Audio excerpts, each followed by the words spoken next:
Shalom Uvracha. Sefer Shemos begins with a listing of the names of the children of Yaakov Avinu who come to Egypt. And the question, of course, is, we've just listed them at the end of Sefer Bereshis. The end of Sefer Bereshit mentions the entire list, in fact, an extended version. And now in Shemos, we have a shortened version of the very same list. Why? Why do we need to have it again? And I think the simple reason for this is that the nation of Israel, the Jewish people, is founded on the family version of the Jewish people, which is the family of Yaakov Avinu. And therefore Sefer Bereshis has to end with this family, because this is the product, this is the creation of Sefer Bereshis, the family of Yaakov Avinu. And Sefer Shemos, which, like the Ramban says in his introduction, is the Sefer of Galus and Geula, the creation of the Jewish people out of Egyptian exile and its formative stages, receiving the Torah and the Shekhinah, which is enshrined upon the Jewish people at the end of Shemos. All of that edifice is built on the foundation of the family of Yaakov Avinu. And there are two messages that I'd like to point out specifically from this basic idea. One message, one theme, is that till today, the nation is built on the foundation of family. This is something that we always need to remember and need to internalize. The significance, the core of the Jewish family, which is the very building blocks of the Jewish people. And all those who wish to fight against, to undermine the Jewish people, begin with an attack against the family. The family is the building block of the Jewish people. That's a transition from Bereshis to Shemos. That's one point. The second point is the centrality of Yosef.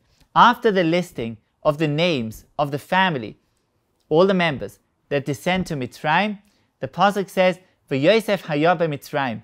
Yosef was in Mitzrayim. And the special mention of Yosef is perhaps because Yosef is the glue that was able to restore the unity of the family of Yaakov Avinu.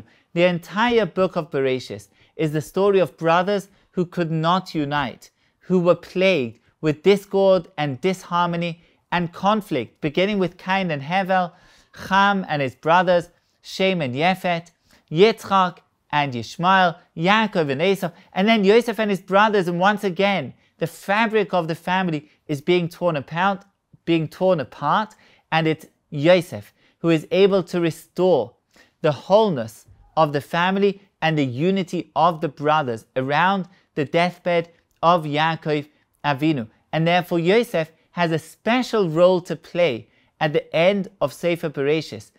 His death is mentioned in Bereshis and again in Shemos. He has a role to play among the Avos, bringing this unity to the family of Yaakov Avinu, and of course a role to play among the brothers, because he is one of the brothers, a part of the Jewish nation, which is formed on the foundation of the family building blocks. And today, as we come closer to the final destiny of the Jewish people, our time is the time of Yosef. It's the time after the Avos, Avraham, Yitzchak and Yaakov, Avraham initiation, Yitzchak consolidation, Yaakov Avinu, Galus, finally Yosef, unity. This is what we need more urgently than anything else. The unity of the Jewish people, which will allow us to reach the final destiny, like the final destiny of Bereshis, the final destiny of the Jewish people. Halavai, we should be able to achieve, to realize this unity that Yosef was able to bring, to restore to the Jewish people, and to continue on to the destiny of the Jewish people that we so anticipate, with the Bsorot Tovot that we are waiting for, the tidings that we anticipate every day here in Israel, and the ultimate tiding of our final redemption. We should all have a wonderful Shabbos.